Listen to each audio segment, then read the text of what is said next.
Bienvenidos a este acto tan especial para el Ayuntamiento de Murcia. Además, estamos en uno de los lugares más icónicos del Ayuntamiento, en el edificio Moneo. Como saben, hace muy poquitos meses cumplía ni más ni menos que un cuarto de siglo y lo hace pues siendo un referente de la arquitectura moderna en toda Europa y yo diría que también en todo el mundo. Y además, simbólicamente está realmente conectado a los murcianos porque es una parte del Ayuntamiento, además está calzado sobre la antigua alcazaba árabe y es una suerte pues disponer de este salón noble que tiene pues unas vistas espectaculares a uno de los imafrontes más bonitos de la faz de la tierra, como es el imafronte de nuestra catedral.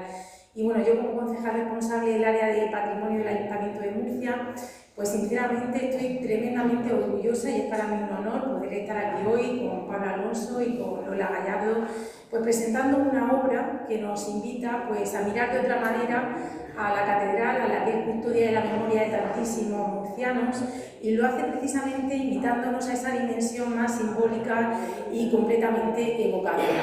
Y además lo hacemos en un año muy especial. Saben que Murcia celebra el 1200 aniversario desde la fundación de la ciudad. Hace ya 12 siglos que el rey Abderramán II, desde el Califato de Córdoba, nos concedió ese acta fundacional.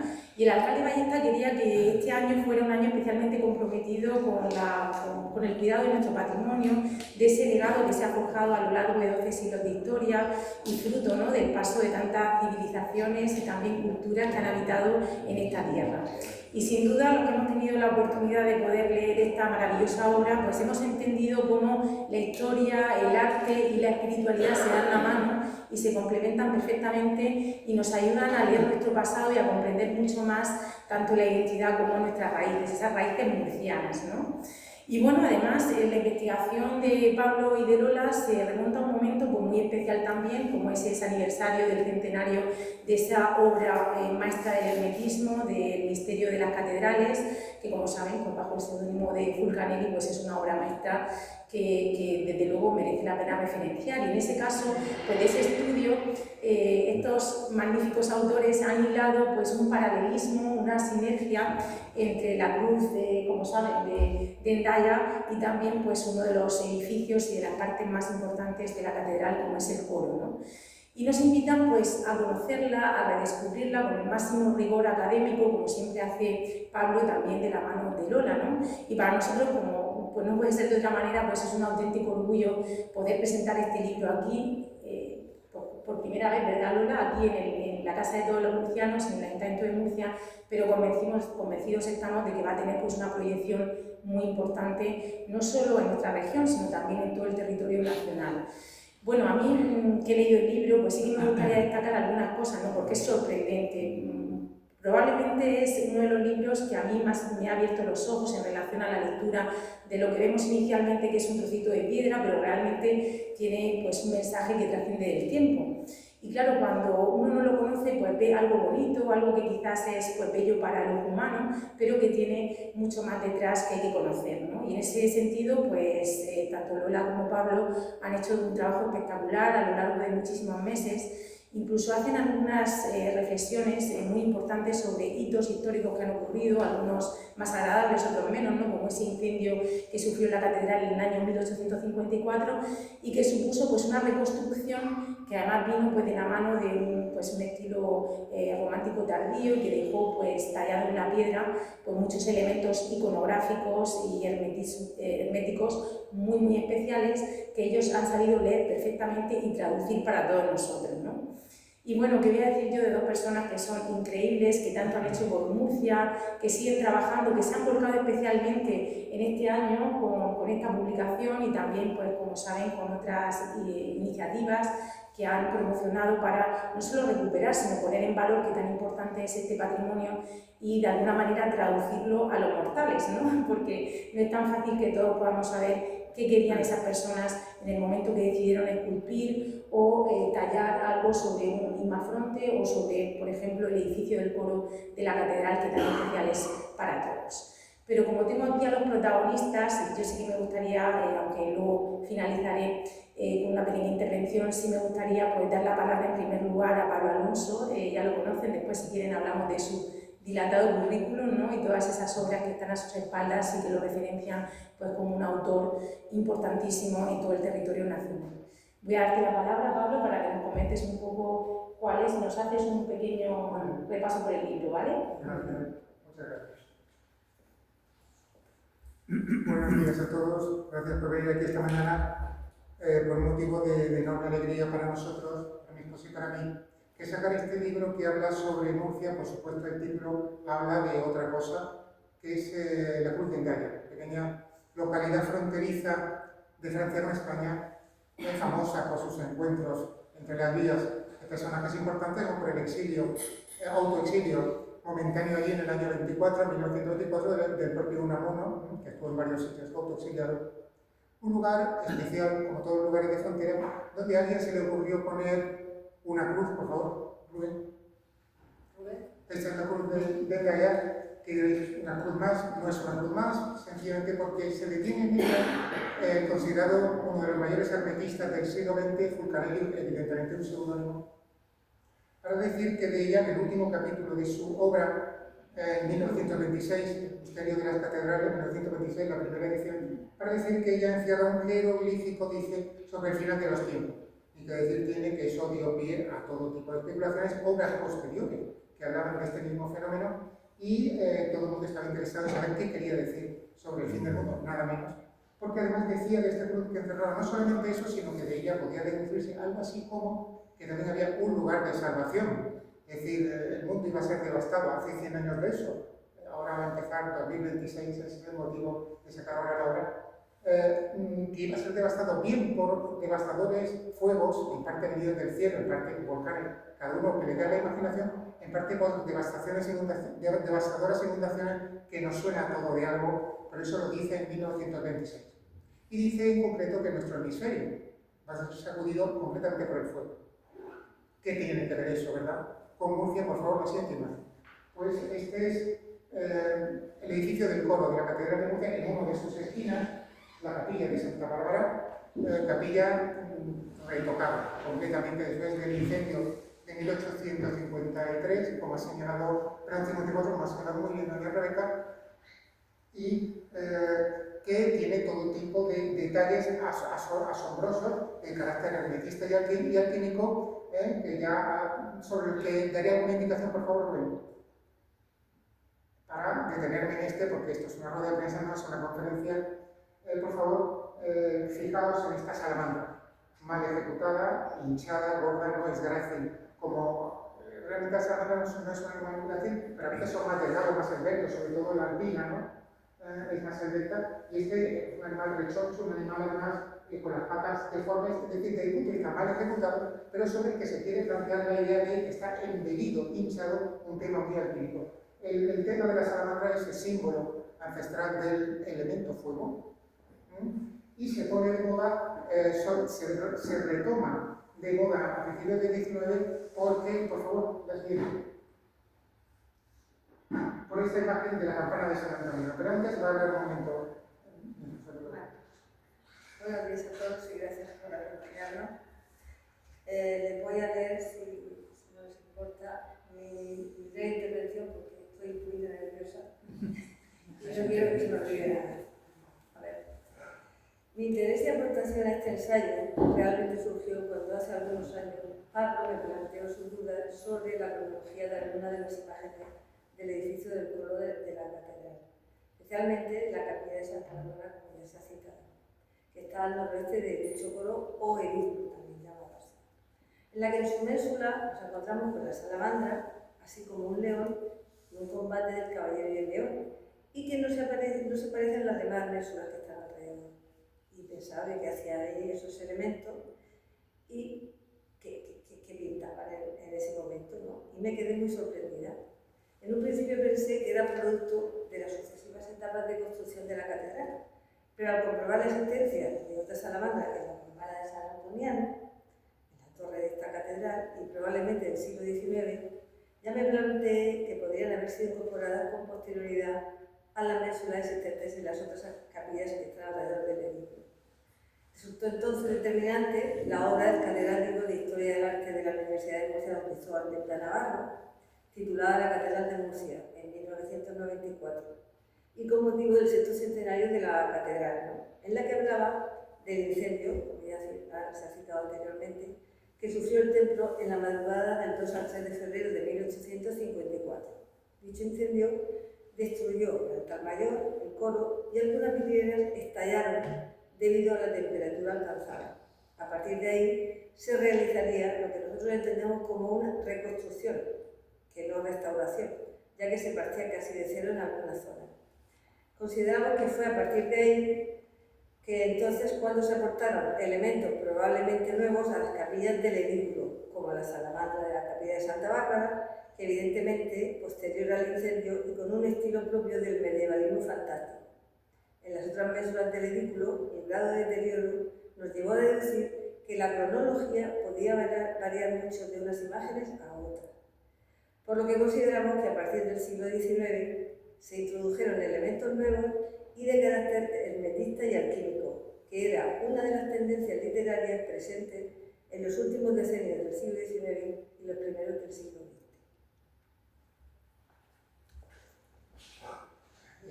Esta aclaración era necesaria porque mi esposo estudió aquí Historia del Arte y realmente ese es el detonante de todo esto. Encontrarme no solamente con la salamandra anterior, que es extraña, evidentemente no corresponde a ningún santoral, no tiene nada que ver con la Iglesia Católica en principio, pero que aparece no solo ahí, sino que aparece a continuación esta que ven, que está en la campana de San Antonio, en esta misma catedral, en el campanario en el lado noroeste.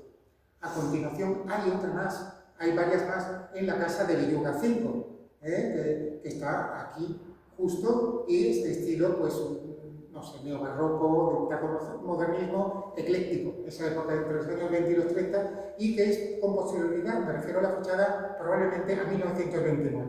¿Qué ocurre? ¿Por qué relacionar estas cosas? Porque estamos ante un caso extraño, desde mi punto de vista, de un nudo de relaciones de carácter hermetista que componen una plaza y una catedral, sencillamente porque tras el incendio de 1854 hay personas en la ciudad cultas, refinadas y con la oportunidad, bien de poder, bien de relaciones, para sencillamente poner su sello, bien de creencias, bien de gustos, de una manera muy, muy peculiar. De tal manera y de manera tan poco fortuita como puede ser que la salamandra que está en la capilla de Santa Bárbara se encuentra en el lado noroeste de la catedral, si la dividimos en 4 cuartos. La salamandra que se encuentra en esta campana está en el lado noroeste del campanario y la casa de Cardenal Belluga número 5 se encuentra en el lado noroeste de la plaza. Quien quiera ver que esto es gratuito y divertido, yo creo que es todo menos una casualidad.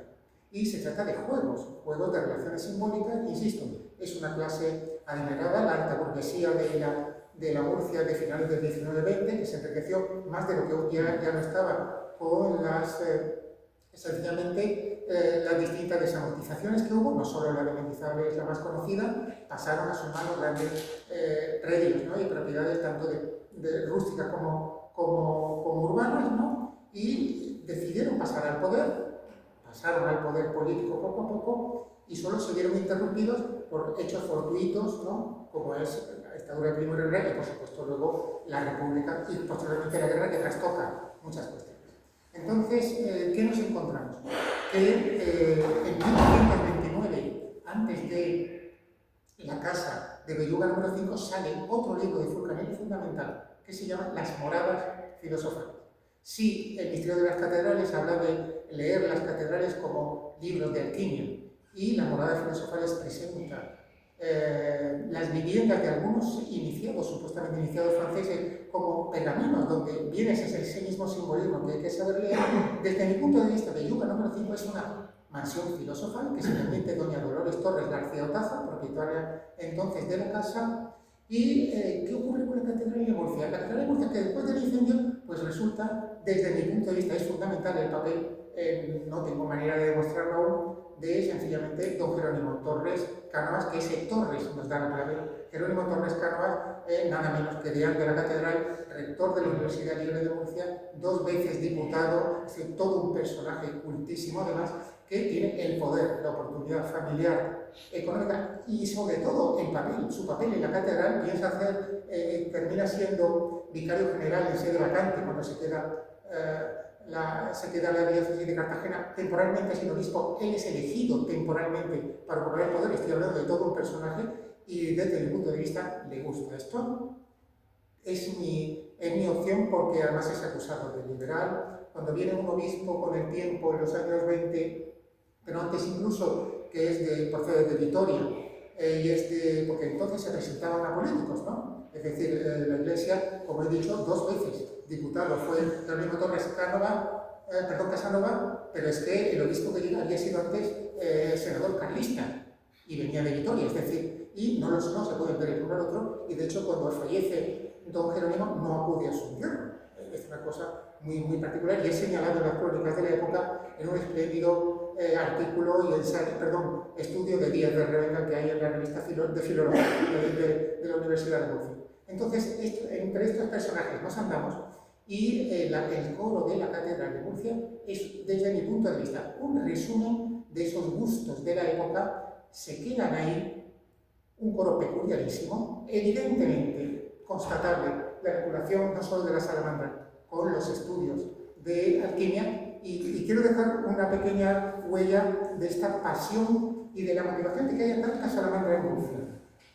Primero y principal, nada menos que del misterio de las catedrales, que cumple ahora 100 años, dice así Forcadell: los alquimistas del siglo XIV se reúnen en ella todas las semanas, habla de la catedral de Notre Dame de París, el día de Saturno, el sábado, ora en el pórtico, ora en la puerta de San Marcelo, ora en la pequeña puerta roja, y dice de todos estos lugares, toda ella adornada de salamandras. Para los lectores cautivados de la alta burguesía de la época, pues todo esto era enviado, y Murcia empieza, desde el punto de vista, ya venía alguna en el 19 a llenarse de salamandras. Pero es que resulta que con las moradas filosofales, que yo insisto, una más es el lugar número 5, pues en uno de los estudios, capítulo que se llama La salamandra del Ciel, pues dice nada menos Fulcanelli lo siguiente. Y disculpen por mi francés, no pronuncio bien ninguna letra. Dice, al describir la mansión, una salamandra sirve de capitel de la columna a la columna de una jamba, que sirve de capitel a la columna de una jamba, otra en el modillón del pilar central, situado en la planta baja, y otra más sobre la lucerna de la guardilla. 3 en una casa. Entonces Murcia se relaciona con todo esto y con más cosas, pero desde mi punto de vista, lo que es adecuado a esta ciudad es interesarse por este edificio del coro de la catedral, que ocupa la mitad de nuestro libro. La otra mitad es la cruz de Endaya, para hablar realmente también de qué quería decir Fulcanelli sobre el fin del mundo, que a propósito dejan también su huella en la catedral de Murcia. Hay un fragmento, la esquina que he puesto antes, de Santa Bárbara, tiene un mensaje, lo que en la época se llamaba jeroglífico, sobre la parusía. La parusía es la segunda venida de Cristo. Por favor, otra imagen. Hay una anterior, por favor. Bien. Este es un dragón, un dragón, 3 dragones hay en total como este. Nada más, voy a morir. Pues hay 3 en total como este en el lado sur del coro de la Catedral de Murcia, 3. No es una casualidad, con una estructura muy concreta, que es sencillamente esta estructura, que es el escudo heráldico del Papa Gregorio XIII, siglo XVI, pero que está colocado ahí para disimular otras cuestiones que son desbordantes. Está en un estado magnífico dado el incendio, porque hay otras imágenes que han sido mutiladas, y ahí se conservan, de las mutiladas, solo las que son de interés para el conjunto del, como se dice, del relato. Para el relato que solo se conservan varias, que vemos claramente que están mutiladas, pero otras están tan nuevas que son las nuevas, las realmente incorporadas. Por ahora sí, por favor, lo entiendo. Bueno, esta señora con una banda de tela entre las piernas es fantasiosa, adecuada para un edificio románico del exterior, un edificio románico en según qué zona. Ya sabéis que en el románico era pues, el libro de la pedagogía, de los pecados se quedan en el exterior, el alma es el interior, que es el señor que va a rezar dentro de la iglesia, y algunas iglesias románicas tienen imágenes procaces, muy sensuales, algunas claramente casi pornográficas, pero es propio de ese románico que zonas como, por ejemplo, Cantabria, Palencia y más lugares, ¿no? Pero esto que hace en el interior nunca. En el interior una imagen de una señora desnuda con esta banda, pues significa la menstruación. Lo digo como ejemplo de lo desbordante de esta imaginación después de 1854. Indica la menstruación sencillamente porque la palabra mene y meni es en griego luna. Y también significa el lugar en concreto donde se está aludiendo a la luna. En el coro de la catedral hay un lugar aludido que ya, para que pasemos ahora a lo que está claramente diciendo aquí Saturno, y bueno, eso podría ser otra cosa, pero es que resulta que la palabra menstruación, quiero decir, es para Celso, un autor muy utilizado en la Kenia, pues puede ser de tres tipos: mineral, vegetal y esencial, y se utiliza en la Kenia. Entonces, ¿cómo sabemos que está para Celso aquí? Por favor, ¿podría volver para atrás a la salamandra de la campana? Gracias. Pues esta delgada, esbelta, tan distinta de la ménsula que estaba sin más rellena, ¿qué es? Pues es literalmente, es decir, una transcripción de la literalidad de un texto de Paracelso que se llama El libro de las hadas, de los silfos, de los gnomos y de las salamandras. Semejante título, pues claro, algunos decían se puede adjudicar a Paracelso, otros no. Se traduce en 1818, por fin, del latín al alemán, y a continuación se traduce en Italia, se traduce incluso en Estados Unidos, se traduce en inglés, se traduce antes en italiano, con un éxito tremendo. Y es uno de los, pero resulta que Paracelso dice en ese texto, que ha quedado para la historia de las salamandras que son secas, delgadas y alargadas. Esa es la transcripción literal que no existe en los grabados de Antonio Bierins sobre el carro del fuego, donde se ven salamandras tirando de carro, siempre salen con aspectos distintos. Se confunde ahora, pero en aquella época no eran como nosotros tan tiquismiquis, que cuando alguien ve una ballena y que esta es una roscual o es una... No, entonces era una ballena, y punto, un animal grande, y punto. Y en aquella época eran todos, como lo describe Pernetti, Antonio Soter Pernetti, uno de los grandes escritores del tema del siglo XVIII, una especie de lagarto.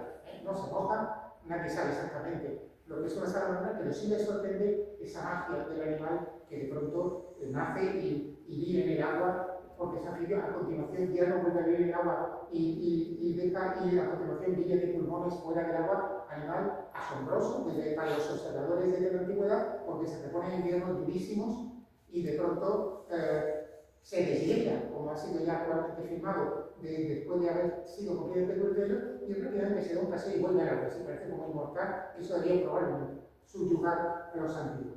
Pues esto es lo que tenía que decir. Muchas gracias a todos por venir. Paseen por el coro de la Catedral de Murcia, estén de acuerdo o no con el contenido. Gracias, Rebeca, por esta presentación amable. Y solo decir algo más, y ya lo dejo pues, como noticia que considero importante.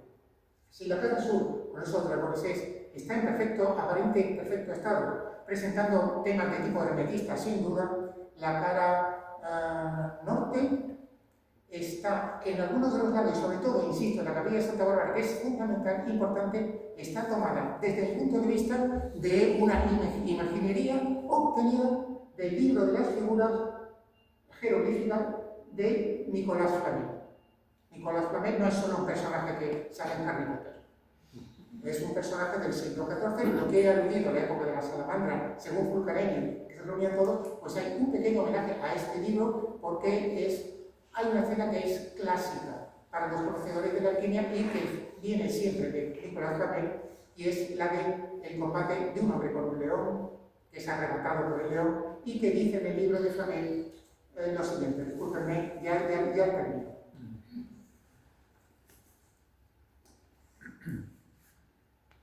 Vamos a ver.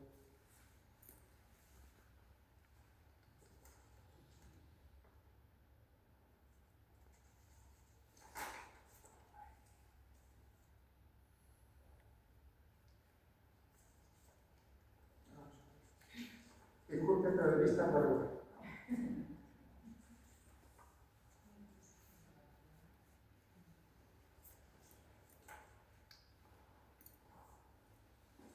Bueno, lo resumo, porque no me acuerdo. Sencillamente lo que dice es que el león extrae del hombre toda su pureza metálica. La metálica, está hablando de alquimia, de química, para que entienda de estas cosas. Y entonces, ¿cómo es descrito aquí en Murcia? Pues es descrito por el hombre que combate, es un guerrero con armaduras, ¿sí? Se ve un yelmo.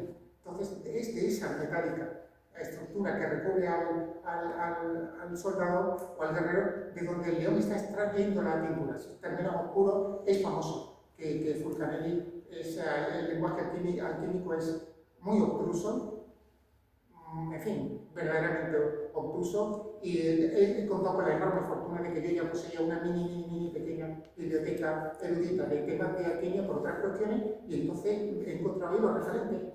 La cuestión está en que respecto al título de Nicolás Flamel de la figura jeroglífica, es un clásico, es el hombre atacado por el león, y tiene muy pocas imágenes ese libro de Flamel, y viene la descripción de un San Pedro, la descripción de un San Pablo, de los que no dicen son Pedro y Pablo, sino alguien vestido como Pedro, y en lugar de decir que corta una llave de los cielos, dice no, la llave con la que se abren los elementos, no de Pedro, de la piedra. Él se identifica, en fin, un lenguaje muy curioso, y aquí en Santa Bárbara está justo San Pedro, junto a San Pablo, debajo el león con el caballero y pegada en la salamandra que considero que agrega. Es decir, desde mi punto de vista, es la imagen, es la salamandra del edificio del coro desde el punto de vista es no solamente muy posterior a la del 19 de la campana, sino que es posterior a las demás, es decir, aparece, considero, únicamente, el libro del Misterio de las Catedrales y no lo pueden remediar. Le coloca la salamandra, se están acabando después de decenios. La restauración, no, la reconstrucción del edificio del coro, y alguien decide que no puede soportarlo más sin dejar un sello también de la salamandra al estilo de Fulcanelli. Por último, ¿qué vínculo una casa con la catedral? Hombre, pues como he dicho, Jerónimo Torres Casanova, todo un personaje, como he dicho, vinculado a la catedral de una gran familia. Su hermano, Pablo Torres Casanova, casa con Ramona García Otazo, propietaria de esta casa, y su hija, tiene varios hijos, es nada menos que Dolores Torres García Otazo, cuyas iniciales están arriba de la casa, se pueden ver DT, Dolores Torres. Nada, muchas gracias a todos.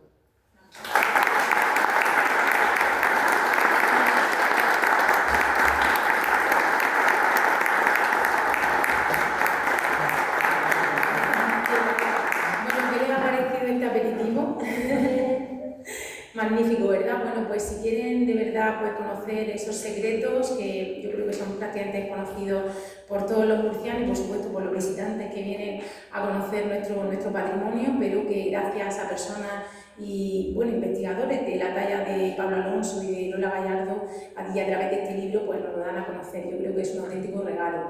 Sí que me gustaría pues, simplemente pues, hacer alusión, ¿no? al currículum de estas dos personas tan importantes que tengo aquí al lado, porque realmente pues, han trabajado mucho a lo largo de su historia, compaginando también su vida profesional con su pasión por el patrimonio y también por poner en valor, ¿no?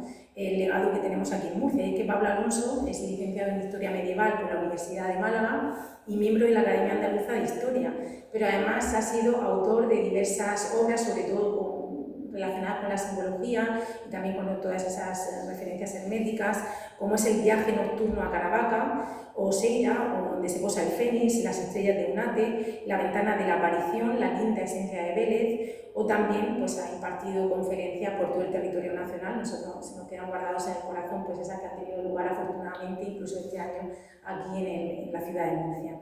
Y Lola Gallardo pues, la conocen también, es licenciada en Historia del Arte por la Universidad de Murcia. Ambos son matrimonio y ya tenían pues, previamente una obra en común, ¿no?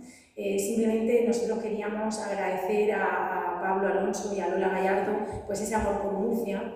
Es una suerte tener investigadores de la talla de Lola y de Pablo que sitúan a Murcia como un referente, que nos ayudan a todos los ciudadanos de a pie a conocer el patrimonio y a saber leerlo mucho mejor. Y es que es cierto, yo siempre lo he percibido cuando he tenido la oportunidad muy especialmente de escuchar a Pablo, que siempre nos invita pues, a hacer una lectura sosegada, a mirar de forma tranquila y a desvelar esos secretos que hay escondidos en la piedra pero que trascienden del tiempo, ¿no? Y por esa razón, y aprovechando que aquí hay muchas personas importantes en su vida, yo sí que quería pues trasladarle una propuesta al alcalde Ballesta, y es que ha decidido nombrarlos embajadores de la ciudad de Murcia en este 1200 aniversario. Yo creo que es un título muy merecido porque ellos se han implicado, han mostrado un compromiso muy profundo en la investigación, en la puesta en valor, en trasladar esos mensajes más allá de nuestras fronteras, y por eso queríamos daros la enhorabuena y deciros que, bueno, que el alcalde ha tenido bien pues ese nombramiento tan merecido de embajadores de esta bueno, efeméride tan importante que es los 1200 años de historia de la ciudad de Murcia. Así que un aplauso muy fuerte.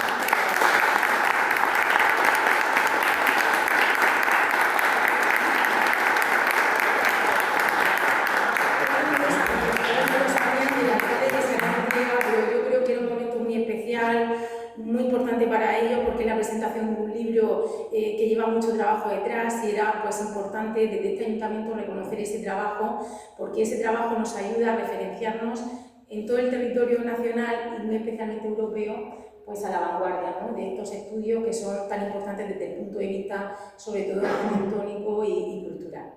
Y nada, no sé si Pablo, ¿tú quieres comentar algo para despedir? Sí, por favor. ¿Sí? Vale. Aparte de ponerme, por supuesto, como es una rueda de prensa a disposición de periodistas presentes, de alguien que desee hacer alguna pregunta, que para eso estamos aquí, pues mi agradecimiento de nuevo a doña Rebeca, su gentileza, a su apoyo desde hace muchos años a nuestra labor, y dejar claro, antes de que se me olvide, que Murcia necesita postularse, si quiere, postularse como una ciudad en este campo del que estamos hablando extraordinaria.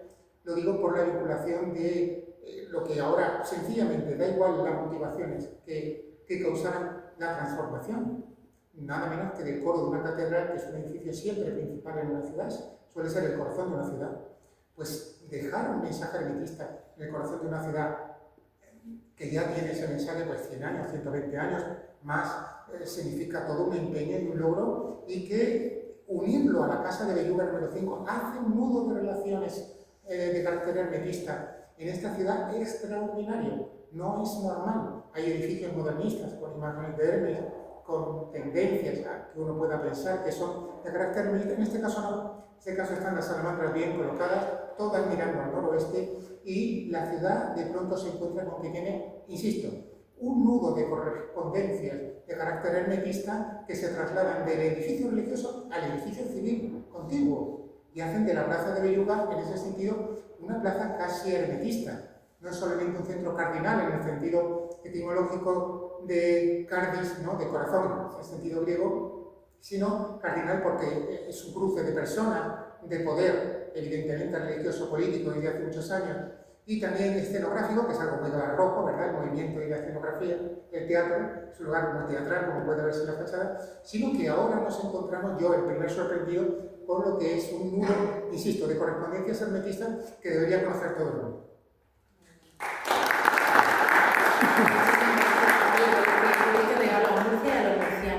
Ahora, bueno, podemos hacer dos cosas, ¿verdad? Una salida a la balconada, que no ha tenido la oportunidad porque, bueno, tenemos unas vistas privilegiadas y merece la pena salir, lo tenemos preparado para que ustedes lo puedan hacer. Y luego también, si lo desean, tenemos unos carteles del libro que pueden ser firmados por Pablo y se lo pueden llevar a casa. Así que nada, muchísimas gracias por todo. Muchas gracias.